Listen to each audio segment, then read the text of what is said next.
is CNN Breaking News. Now you're watching CNN and our ongoing coverage of the aftermath of the super typhoon, and we'll be back right after the break.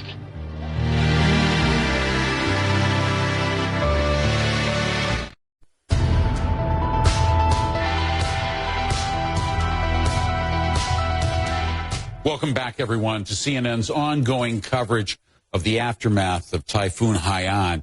There's more than 100 officially dead. We know that tens of thousands are displaced. 1 million people are vulnerable. The residents of Tacloban City in the central Philippines struggling just to survive in the wake of Super Typhoon Haiyan. First-hand reports indicating right now that the waterfront, home to thousands of people, has been absolutely devastated. Rescue operations are being hampered right now by roads that are blocked, by downed trees. There's a lack of power, of course, food and fresh water in short supply indeed. Christy Lustapp is helping us to bring it all into perspective. She is in Manila and joins us now live with a guest to help us understand better what's happening today. Christy? Jim, thank you so much for that. Now, here in Manila, locally, there are a lot of NGOs and relief organizations based here. And as you can only imagine, in the last 36 hours plus, they've been fanning out across the region in the affected zones after the storm to be able to just gauge what is the need on the ground and how can they help the survivors, how can they help the victims of the super typhoon, one of whom is Joe Curry. He's with Catholic Relief Services. He just came in from Bohol, which I should mention is significant because before the storm made landfall, well, there was a lot of concern about Bohol because of the earthquake that took place last month, the 7.3 magnitude earthquake. A lot of people living in tents, a lot of concern about this vulnerable population, how they would handle the storm. So, Joe, you just got back from there. What did you see? I was just there this morning. We traveled out to some of these earthquake-affected areas. There are about 350,000 people living in tents and temporary shelters. Wow. Fortunately, they're spared.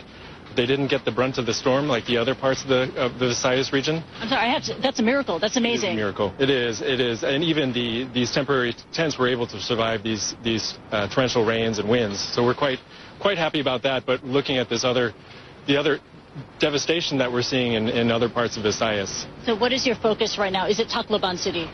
We're looking at Tacloban City, also looking at other parts of Leyte. The rural areas of Leyte also got hit very hard. Rural areas of the Philippines, typically very fragile construction. We know that based on other typhoons of this kind of strength, probably over 80% totally damaged houses in some of these rural areas. These are going to be places totally devastated. And not only Leyte and Samar, but also Panay Island, northern Cebu, and some of the smaller islands in between. Now, you're working with a number of partners to get aid out there on the ground. Can you tell me who you're working with and what you're getting out there? We're working with the government, so the Department of Social Welfare and Development. We're working with UN agencies for coordination, especially different donors we're in touch with. We're also working with church partners. The Catholic Church in the Philippines has a wonderful network and mobilizes during these times of emergencies. Now, the big concern there, though, is just the logistical challenge. Right. Because so many roads are impassable because of the fallen debris and the fallen trees. We know that the airport, Tacloban City, I mean, that's been almost rendered useless because of devastation there. How do you get about that challenge? That's the big issue we're facing now immediately.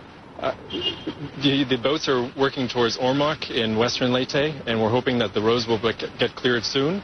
We're not sure about it, but it could be a couple of days, if not more, before we can get clear access to Tacloban. And another element that sort of changed the picture a bit is this report of looting and lawlessness. Security is becoming an issue here. Mm-hmm. So from an aid perspective, what do you do to go there to provide security and even look after your own? Yeah, this is unusual. Yeah. We haven't seen this before in other disasters, even urban areas where we have flooding, and the Philippines is used to disasters. But I would imagine that it's the utter devastation that's motivating people to do this because they have no other choice.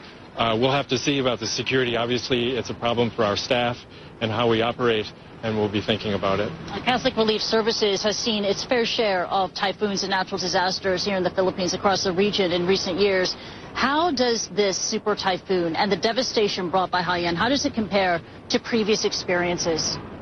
I can give examples in the Philippines. Typhoon Bofa last year was similar in some ways, but not as strong, we think, and that was devastating. Over 70,000 houses destroyed, thousands more damaged. it's still going on, the recovery phase. So this will take more than 1 year, if not many years, to recover from. A number of fatalities with Bhopal as well, as I recall, about 1,900 people dead. What do you fear about the fatalities with this one? This will be the story we'll have to wait for and see. I think the information, especially given how expansive the storm was, we just don't know. We were praying for all those who are lost, families looking for missing, and the government is doing its search and rescue, and we're hoping that people are safe. Yeah, I'm hoping for the very best. Well, Joe, a big thank you to you and your team. We wish you the very best on the ground as you help the people in these devastated areas. Joe Curry with Catholic Relief Services on his experiences in Bhopal, just coming back from there, and just so talking about the challenges ahead. Jim, back to you.